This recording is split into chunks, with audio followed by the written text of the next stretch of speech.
Calling our shot back after week 11 of the NFL season. First, we want to take a second to say happy Thanksgiving to everyone out there. Hope you're able to spend time with your family and friends safely, and you're able to enjoy everyone else's company.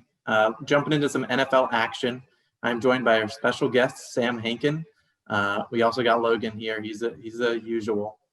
But we're going to jump right into Taysom Hill. As you guys know, he started for the first time as a quarterback for the New Orleans Saints this past weekend for Drew Brees, who has 11 fractured ribs.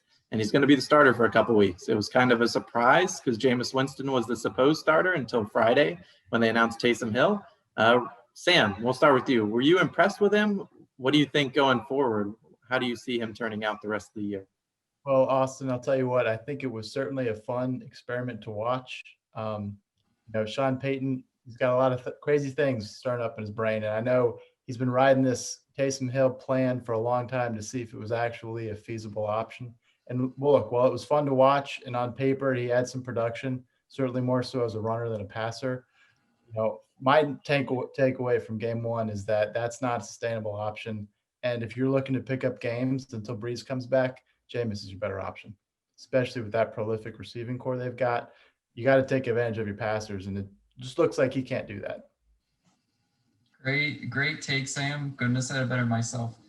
When I was watching that game, I couldn't help but notice he kept walking on with Michael Thomas, which is great because they haven't really getting him involved in the offense. But he threw a few ducks out there. I was questioning his real ability to sit back and read an NFL defense. And I mean, his legs are going to get him far, which is, of course, what he's known for, being the gadget guy. But I'm just questioning when they're playing defenses better than the Atlanta Falcons, who have been atrocious all year, is he going to be able to keep that up? I totally agree I think Jameis is going to be the solid play here on out. I mean, Jameis is the 30 for 30 guy. Everyone knows that, 30 interceptions. So I feel like Sean Payton's at this point just kind of punting, saying, well, maybe Taysom's not going to turn the ball over at an alarming rate like Jameis. It just, it's such a great season. We've seen Breeze in great Saint seasons and poor Saint seasons, and it's looking like this is going to be one for the books and maybe his best chance to win another championship before he retires. And so as good as the NFC is this year, it's so important for them to pick up as many of these games as possible. If you're Sean Payton, why run this experiment now? We've seen what he can do. And maybe Taysom Hill's limit, his upper ceiling, is just in that gadget role, in that tight end quarterback role. But he's certainly not a passing replacement. And granted, look, Michael Thomas got back on the board with over 100-yard plus game. You have no better receiver to dink 5-yard slants to. And if he just can't be productive even in that environment, again, they won the game. But it wasn't a great showing, and I'm more concerned about how he would fare against a better team and, more importantly, a better defense. Yeah, I mean, I get what you're saying. You're kind of knocking Taysom Hill, and he did have some ducks. And when I watched the game, it seemed more like they had a lot of just like designed throws. Like they weren't asking him to read the defense. I mean, they were playing the Falcons, who don't have a scary defense in any slight. So it seemed like they were like, hey, snap the ball, get it to Michael Thomas. If he's not there, maybe look for a second read. If it's not there, try to run away. Yeah, use your athleticism. So I don't want to write him off just yet. I mean, Drew Brees has not impressed me at all this season. He's honestly hasn't looked nearly a shade of what he was the previous years. So it's not like it's a steep downgrade for me. But I understand why they made this decision to go to him. Like Jameis, we all saw him last year. He was a wild one. He threw 30 interceptions, like Logan said. He could easily cost you games because he would always throw them 3 or 4 at a time. So, I mean, here's the next upcoming schedule for the Saints. They had the Falcons, then you get the Broncos, then you get the Falcons again, then you get the Eagles. That's 4 straight games, and honestly, I don't know. They could trot out Sean Payton at quarterback, and I'm pretty sure they could beat all the next 3 teams. Now it'll be interesting when they get the Chiefs the following week. I don't know if Breeze is back by then. That's week 15, but it's going to be hard to say no to Taysom if he's riding hot, but he would also need to, step up from what he did yesterday and not, if he keeps playing like that, I don't blame them for going back to Drew Brees if he's fully healthy. I will say this, though. I don't want my postseason hopes in the hands of either one of them. I want Drew Brees back at the helm. So, looking at that season, the 4-game week look ahead, those are easy games. You're probably right. They could probably pick them up with Sanders at quarterback. But that doesn't mean that that's who you want late postseason when you're playing tough NFC teams. There are going to be some great postseason matchups this year. And 3 or 4 game reps for Taysom Hill at quarterback is just not going to be enough for the Saints to get deep this year. Yeah, I totally understand with that, and I honestly don't disagree. It's not like when Lamar Jackson replaced Flacco and he was playing pretty well, but it's Drew Brees. He's played for who knows 20 plus years. He's earned the right to finish his career as the starter, and this very well might be his last run around. So I 100% agree with you. I think when he's back, Drew Brees will be back behind the QB. So we're gonna go on to a more sour note. As we all saw, and they didn't even show replays during the game, Joe Burrow confirmed he's out for the year. He torn ACL, MCL. He had a lot of damage in his knee. Are you guys concerned for his future? Did you like what you saw out of him thus far in the season? Obviously, he's done, so we're going to have to wait maybe till next year. But what do you see his career forecast? Oh, look, by far the best quarterback prospect out of this year's draft.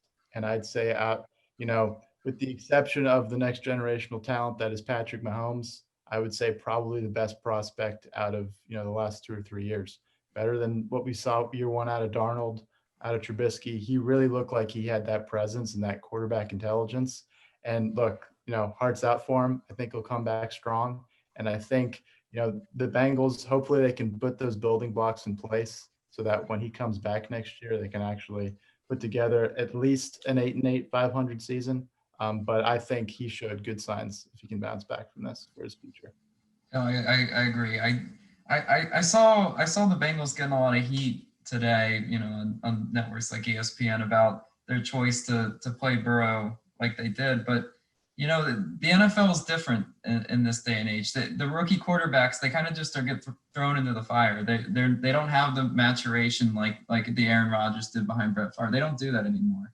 So for people to sit up there and say, oh, well, they just kind of threw Joe Burrow to the wolves. Yeah, I mean, that's kind of the point.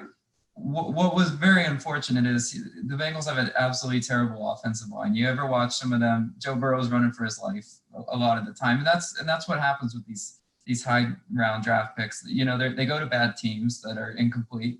The good thing for Joe Burrow is he's got weapons all around him.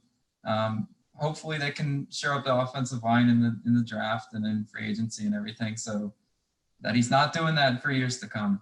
The thing he's got going against him, though, is look what he's playing against. 6 games out of his year are going to be against the Steelers, the Ravens, and, the Browns, who are apparently a good team now. I mean, that is going to be the toughest division in football to be a competitive young quarterback. So he's got that going against him, and the fact that, the Bengals have not historically been a good franchise. So, I mean, I'm not saying it's going to be an easy path for him, but from what I saw this many weeks in, he's certainly got the building blocks and the foundation set to be that next guy. Yeah, well, I got a couple things to note. Calling him the best QB prospect, that's a little controversial. I don't know if you've seen Justin Herbert out in LA. He's impressed. Well, he hasn't gotten many wins, neither has Burrow, but he's setting a lot of rookie numbers. And I'm not saying he's better than Burrow, but I think it's a conversation. And we can have that at a later time. Who's the best QB prospect besides Mahomes? I think it's the debate. I did like what I saw out of Burrow, but I mean, Herbert's numbers don't lie. So I totally understand why someone would want Herbert over Burrow. Now, as for this division's an interesting one, and we'll touch on the Ravens later. But the Steelers are also an interesting team, and we can have another podcast and talk about this at a later date. But I mean, what do they do once Big Ben retires? Like, how many more years does he have? They obviously don't have a replacement. We saw them last year starting Mason Rudolph, and they were terrible. And, their defense should be good for, the next decade plus. But we saw that last year. They couldn't score any points. So it'll be interesting to see over the next couple months how the Steelers, more so into the draft and free agency, how they address the QB position. But I do agree, this division is one of the harder ones in the NFL. It's interesting as that golden age of quarterbacks, like, the Big Bens, the Philip Rivers, Drew Brees, Tom Brady, that era really is now coming to a close. At least it seems like they've peaked and they're coming down. Yeah, how many more years does he have? I mean, especially last year, those injuries, who thought he was going to be able to come back and do what he's done so far this season? But I mean, if he's got another 3 or 4 years left, who knows? Maybe they go trade for Sam Darnold and, they try to groom someone like that to be his next heir apparent. I don't know, but yeah, it's certainly going to be, in my opinion, probably the better division, best division of football the next few years to come. Yeah, totally agree with you. So we're going to go into the next and the final storyline we're kind of going to talk about before we get into the most disappointing teams this year in the NFL, as well as the Thanksgiving preview. And so we're going to talk about the Indianapolis Colts. This is probably the most surprising team by far that in my eyes in the NFL. We saw them take down the Packers in overtime with a Marquez Valdez-Scantling fumble, and they were able to hit a field goal in OT. I, for one, did not give them a chance to win that game. I just figured it's Philip Rivers. We've seen this before. He always chokes the important games. He can beat the trash teams, which he's been able to do this year, but he finally gets a big victory under his belt. Are the Colts legit? Logan, take this one because I have a feeling we're going to disagree on this one. Well, see, after watching that game, I couldn't figure it out. I mean, honestly, I thought, of course, they got lucky as hell with the fumbles because it was more than one. MVS fumbled. I think whoever it was on the kick return fumbled it as well. But they were at that point they were down 28-14, I believe was the score, and I was like, oh, absolutely, Old Man Rivers does not have it in him. But their defense impresses me a lot. I mean, they have very solid D-line linebackers, Darius Leonard, just to name one. But I think they're legit. I kept doubting them early on in the season, and with the lack of weapons, Pittman's come on late, so call me crazy, but I'm buying in a little bit. Yeah, no, I'll stop you right there. They'll make the playoffs and they'll be out week one in the wild card round, or the 3-game wild card round we have this year in this new expanded format. Philip Rivers is not a postseason guy, and the last thing you want to do is count on him late. I mean, look, he's had a great career. He's set many records, but he's just not he's not a December guy. And I think more so than anything else, we should be looking at how Aaron Rodgers blows games like this every year, and how he lets that happen. But no, I don't think you can point to Rivers and say he's really at the helm here in control. Jonathan Taylor, yes, I think he's got a bright future. Where are the other offensive weapons? I don't know if I'm really seeing them. I don't know if they can put up the points against a really good defense. And sure, defenses come in great, important scenarios like we saw against the Packers at the end of that game. But no, they will not be a deep postseason team at all this year. Let me rebut to that. Okay, you just said lack of offensive weapons. You want running back by committee? I got three for you. Nyheim Hines. These aren't what you call sexy names, but they get it done. Jonathan Taylor, obviously, and even Wilkins. Look, I don't know who you go to late in the game. Has he shown any sort of rapport with one specific wide receiver?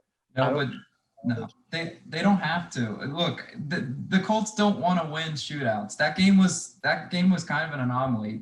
Their ideal win is like a 10-3, 17-10. That would be their perfect game. They love to chew clock, make it just a physical game. And a lot of teams nowadays, they just want to try to shoot out. And look, I appreciate what they're doing. Like I had mentioned, that golden age of quarterbacks, Rivers obviously being one of them. When they're down 6 or 7 with 90 seconds left in the game, he's probably one of those quarterbacks I have the least amount of confidence in. I just don't think Rivers gets it done when he needs to get it done. And, I'm going to point back to week 1 when I don't even know what happened, that atrocious loss to the Jacksonville Jaguars. I think that will haunt them for the rest of the season. And sure, they've put up good numbers on paper, and it's going to be a good record when the season comes to an end. But I mean, look at the teams we have in play this year, both on the AFC and the NFC. They are stacked, and the Colts are just not in that upper echelon of competitive teams. I mean, a name to watch, Michael Pittman Jr. He, I think, is going to blossom. He already kind of has the last 2 weeks. He's obviously their number one receiver. T.Y. Hilton is going in the wrong. Age has caught up to him. But yeah, I feel like they have turned Phillip Rivers into a game manager, something he's never been his whole career. He's always been at the Chargers. We need you to go out and score 30-plus points or we're going to lose. And that's just not his game. He'll make some turnovers at the end of the game, and that's what we always saw the Chargers lose close games. So them turning him, giving him good defense, which he never had with the Chargers, as well as he's now more of a game manager. He's not asked to score 30 points. They hand it off 50% of the time, and they let their running back by committee kind of do the work for him. Like Logan said, they don't win shootouts. That's why I think they're legit. Because, I mean, if you look at the AFC, you got the Steelers, obviously. You got the Chiefs. But then who's the next best team? Do you think the Bills are legit?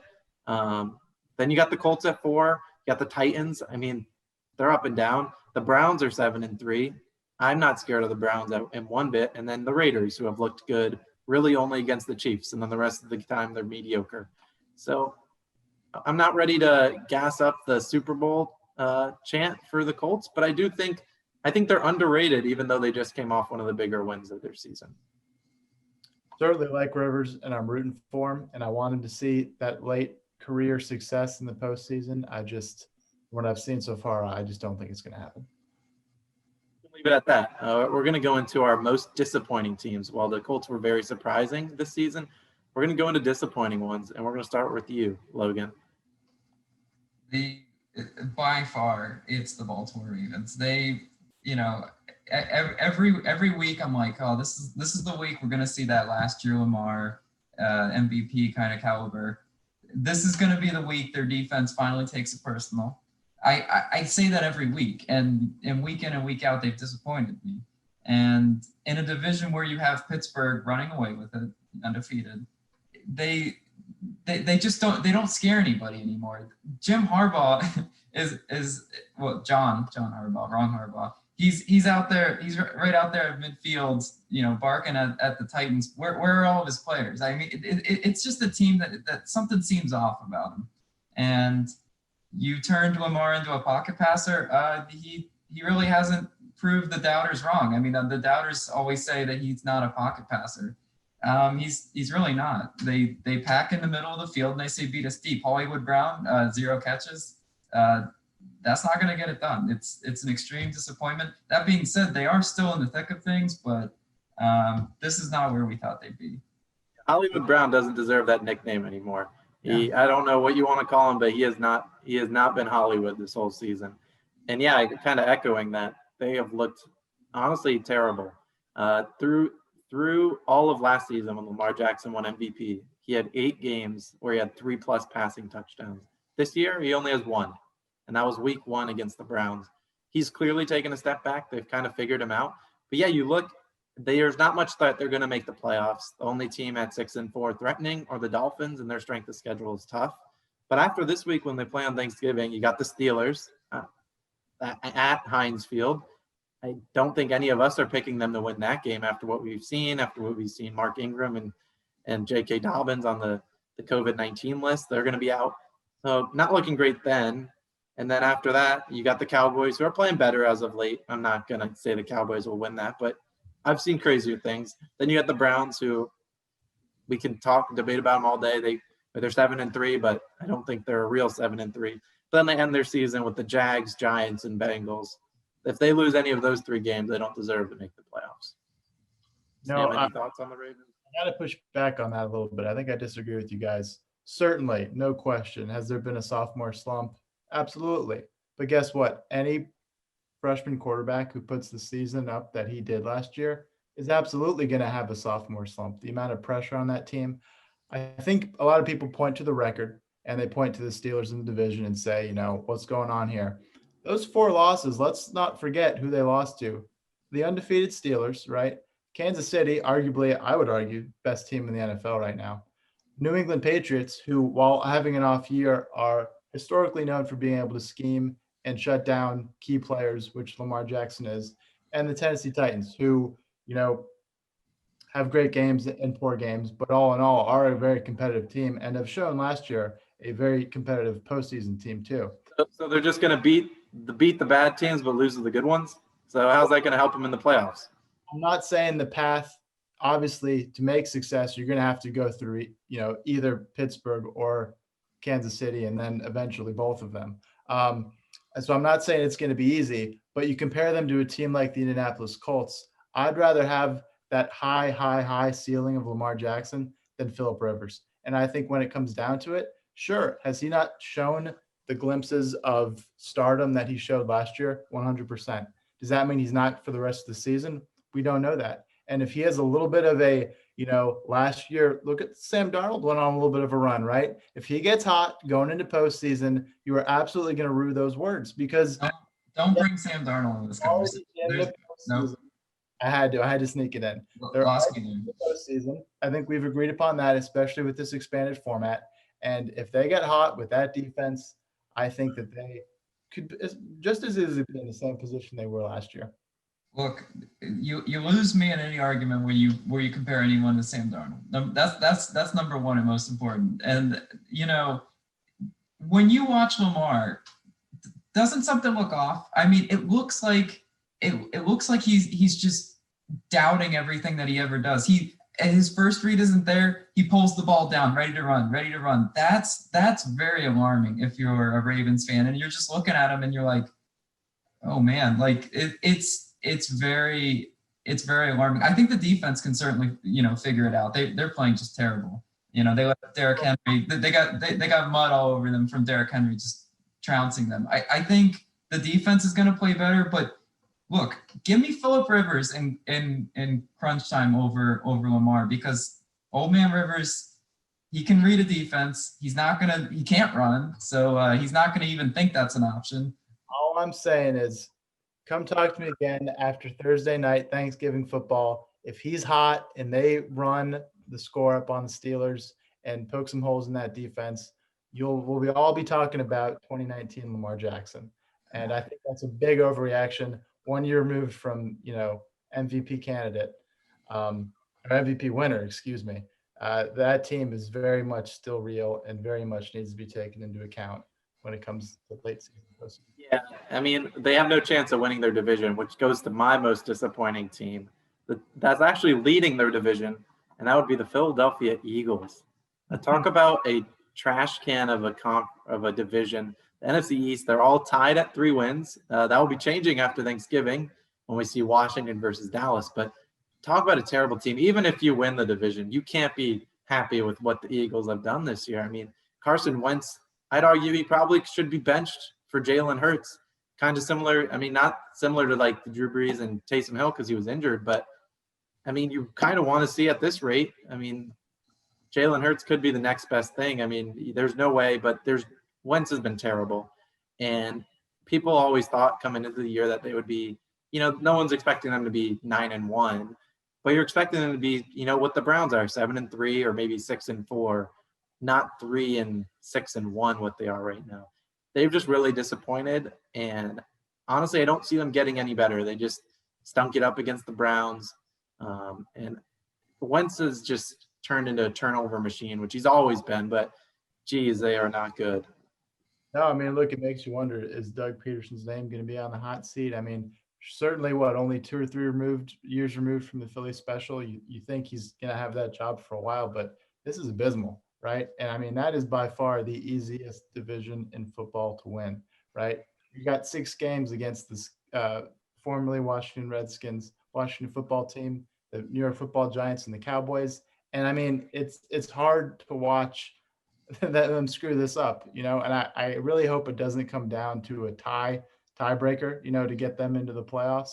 But certainly if I'm them or the Cowboys, I'm worried because I think it's going to be the Washington football team or the Giants who ends up winning that division. Certainly not the Eagles at this point. This is who the Eagles play the next couple weeks. You got the Seahawks. Are they winning that game? No. You got the Packers? No way in hell. At Lambeau? No. You got the Saints. They'll probably still be playing Taysom, but I don't really give a damn who the Saints are playing. Like, the Eagles are trash. And then you got the Cardinals. They won't be able to stop Kyler Murray if their life depended on it. and then they end the season with their 2 cupcakes, the Cowboys and Washington. So maybe you get to 5 wins, and honestly, that could win the division for all I know, with the damn tie in there. But geez, they're terrible. There's no way around it. If they didn't play in the NFC East, they could be on par with the Jets. The Jets have looked better in the past 2 weeks than the Eagles have all year. No, absolutely. And I mean, takes in quotes when you say that, because those are still no 2 easy games for them to end the season. I mean, who knows how things are going to turn out, but man, they need to turn something around. Logan, what are you thinking? I want to be the guy to give a little bit of optimism here. I think Carson Wentz can't play any worse than how he's been playing. He needs to understand that it's okay not to hit the home run play every time. That's every analyst has been saying, and it's true. When you see him out there, he'd rather throw into triple coverage to Travis Fulgham for a touchdown possibility than a 5-yard out route or to Rager or either one of those guys. I just have more confidence in Doug Peterson to sit him down and say, look, man, this is just atrocious. We have to just. I think more Miles Sanders. I think there's a possibility that the Eagles can turn this around. Look, that schedule is certainly not doing them any favors, but it's the NFL. They're going to win a few games that they shouldn't. I appreciate your optimism, as I know you live in Philly, but I'm sure the attitude and morale around the streets are not very high at the moment, especially not on Sunday afternoons. So I'd love to see them maybe turn it around, because I really don't want to see a team with 5-6 wins make the playoffs and host a playoff game. But I think we're trending in that direction. And I don't want to talk more about the Eagles, because everyone knows they're terrible. So we're going to go to Sam, your final and your most disappointing team this year. Man, you know what? It's taken a lifetime for me to be able to say this, but the biggest disappointment in the NFL this year has been the New England Patriots, right?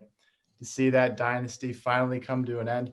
The departure of Tom Brady, the ushering in of Cam Newton, I thought it was going to work out. I really did at the beginning of the season. I thought, Cam Newton has something to prove, even if it is just a 1-year deal. Bill Belichick will be able to scheme anything, right? They're going to make this work. The AFC East, the Bills are definitely on the up, but it's still very much a winnable division. And man, wow, they have just failed to show up in so many games. And I mean, sure, when you're playing the Jets and the Dolphins 4 games out of your season, you're going to have some wins. But 4-6 team right now, 2 or 3 teams behind that 7th spot to make the playoffs. I think it's a lock that they don't. I really don't see how they could jump up in front of a Raiders team or a Dolphins team, even for that matter, to get into the playoffs. So certainly going to be a couple of years of rebuilding for the Patriots. And I mean, look, I love to see it. It's making me happy. The fact that finally another team can win in the AFC East, and that you're not, confined to a wild card spot in order to make the playoffs there. But yeah, that dynasty is over officially. Nothing brings more joy to me, as we both are Jets fans. So we've suffered through a decade plus of misery, and so it's joyful. I mean, honestly, I was a little nervous starting out the season. I saw Cam Newton. They lost to Seattle, I think, week 2, but they looked damn good. So I'm happy to see them go the opposite way. I still won't count them out, because I know the Dolphins' strength of schedule is pretty tough the rest of the year, but it will take a Raiders or a Baltimore collapse to not make the playoffs. But I mean, the Patriots rest of the year, just for your guys' info, they got the Cardinals, Chargers, Rams, Dolphins, Bills, Jets. They could rattle off those last 3, Dolphins, Bills, Jets. I think they could win those and probably beat the Chargers, but Cardinals and Rams aren't great. And then you're talking 8-8 at the best. So I don't know. It's interesting. Any thoughts on the Patriots? You two Jets haters, or you two Jet fans, and you're just growing up Patriot haters. Look, let me educate you for a second. The Patriots didn't have high expectations to begin with. How can they be disappointing when maybe they were a fringe playoff team just to begin with? I mean, look, when Bill Belichick is your coach and you have a Super Bowl MVP, I think expectations are going to be high. Especially looking at the past, what he's done, Belichick, that is, with the teams he's had before and how he's been able to scheme and draw successful teams out of less talent. I mean, expectations are always going to be high with them, and they certainly had a path. And it's quite entertaining to watch this unfold the way it has. And I don't think it's a plug and play, quarterback replacement issue. I think this is years of rebuilding, and they've gotten away with, lack of offensive weapons. Look at what Tom Brady's been able to do with the last few years. And I think it's finally catching up on him. And this isn't going to be an easy fix. It's the Bills and it's the Dolphins division for the next 3 or 4 years. That's and I see. I couldn't disagree more. Cam Newton was shot. As a Panthers fan, watching him play this last few years, his mechanics were terrible. And that's why I think I had insight onto this, because I watched Cam Newton more than anyone these past few years. I knew he had nothing left. I doubted his ability to sit back and be a pocket passer. I saw this year going in how many Patriot players opted out because of COVID, like on their defense especially. Oh no, sure, absolutely. They're going to be just fine. They will be. No question about that. I mean, they definitely had some challenges and some hurdles just to start the year, for sure. No question about that. But you look at what Cam Newton came in. How was he talking about it at the beginning of the season? How it was a business trip, right? No better motivator than money, right? This was a prove it year if he wanted another big deal, which he's not going to get. And he just hasn't been able to perform. And you look at what that culture Belichick is known for, right? Do your job, Patriot way. I'm pretty sure we all thought Cam Newton was going to be able to buy in on that and drink the Kool-Aid. And it just failed to perform. It just wasn't a match that worked. And it's okay to acknowledge that and to cut ties and try something new next year. But I think that leaves them at ground zero, at square one. I really don't know how you move forward. They're going to be just fine. I promise you that. They might move on from Cam Newton, but they have some talent there for sure. And you can count on the Jets for 2 easy wins a year. You can count on splitting with the Bills and Dolphins at the very least. It's still a bad division, and like I said, they were a fringe playoff team anyway. They can't be disappointed. No, I don't even think Patriot fans thought they were going to win the Super Bowl. Maybe very early on in the year when they were buying that 2015 Cam Newton Kool-Aid. But I saw right through it. I was like, no, this isn't that. In honor of the podcast, calling your shot, I have to call my shot right now, because I'll tell you what, week 17, it's going down. The New York Football Jets are going to beat the Patriots, and I think it's going to drop them out of that number 1 draft spot, but they're going to do it. Patriots team, they got their tails in between their legs. They're going to end their season on a horrible note, and it's going to be years. And I think potentially tarnish the Belichick legacy. It's going to show you that Tom Brady was the guy pulling the chops all those years. Belichick, he needs to turn around, because right now he's looking like that sorry Cleveland Browns coach of the 90s. It's hard to watch. That's cruel, and I trust me, I hope that's what it turns into, and he gets fired after several bad years. That's enough Patriot slander, because we're going to jinx them if we start going even harder on them, 100%. Yeah. And I hope you jinx the Jets winning in week 17, because I have no interest in that. So we're going to finish off this. We got 3 games on Thanksgiving. We're just going to pick them real quick. You can give a couple thoughts, but some of these games aren't very interesting. We're going to start with Texans and Lions. It's in Detroit. Who do you got, Sam? Matt Patricia is just, what has he done to that team? Lions are just going to, I think, be shut out again for 2 weeks in a row. Lions are going to lose. Yeah, you can't get shut out and expect me to have 1% faith in you. It'll be Texans pretty easily. I think we're all on board with the Texans. It is the NFL. Wouldn't be surprised with the Lions win, but you're right. Matt Patricia and that offense, you just put up a goose egg against the Panthers. You get no respect from me until you can earn it. Moving on to the winner of this game will be the leader of their division, Washington at Dallas. Who you got, Logan?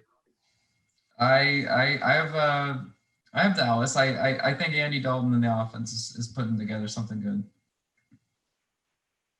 I think Alex Smith is finally getting it going. I think the Washington football team, are going to make a late postseason push. I think they're going to win the division, and I think they're going to win by a substantial margin in Dallas, in Jerry's world, on Thanksgiving Day. Okay. It wouldn't be a Dallas game if they weren't just about to let down their fans. So you know what else? It's a tough one. I'm gonna lean towards Dallas as well. Alex Smith, and they can't be counting on Antonio Gibson to keep scoring touchdowns. That's just not going to happen. And all you have to do is stop Terry McLaurin, and then I don't know who you're throwing to out there. So Dallas has been playing they've been playing well the past 2 years, and that's a lot for the last 2 games, and that's substantial for a Cowboys team. But I think it's a close one. And yeah, I guess we'll see where the rest of these 2 teams end up the rest of the season. We're going to end it off on the final game, Thursday night football, Thanksgiving night, Ravens at the Steelers. Sam, who you got? I think the Pittsburgh Steelers are not an undefeated team. I think Lamar Jackson has a chip on his shoulder. He wants something to prove. I don't think by any means it's going to be a blowout. I think it's going to be a really tight, really fun Thanksgiving football game. But I think the Ravens are going to pull it out squeaker at the end. I think it's going to be Steelers, but it's just based off the premise that I think Claypool, Deontay Johnson, I think those weapons are too much, especially when Baltimore doesn't even have a passing attack. Yeah, prior to Mark Ingram and Dobbins being declared out, I was probably going to join you, Sam, on the Ravens bandwagon. I think this is just the game that they win because that's just the NFL and how it works. But without those 2 guys, Gus Edwards, at this moment, Monday night, he is playing. And he's not a pass catching back. He's not going to threaten them out of the backfield. So I just don't see the Ravens having enough offensive firepower to go against Deontay Johnson, Juju, Chase Claypool, James Conner, Big Ben.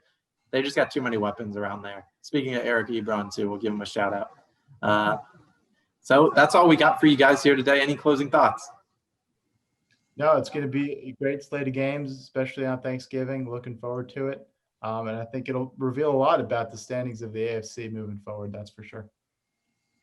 Yeah, it certainly will be a fun week to watch. Like we said earlier, please have a happy and safe Thanksgiving with your family and friends if you're able to enjoy time with them. I'll shout out our Instagram and our Twitter. That is at Calling Our Shots, no spaces. Feel free to give us a follow as well as on YouTube at the same place. So without further ado, that's all we got for you guys. This has been Austin, Sam, and Logan, and we're out. Peace.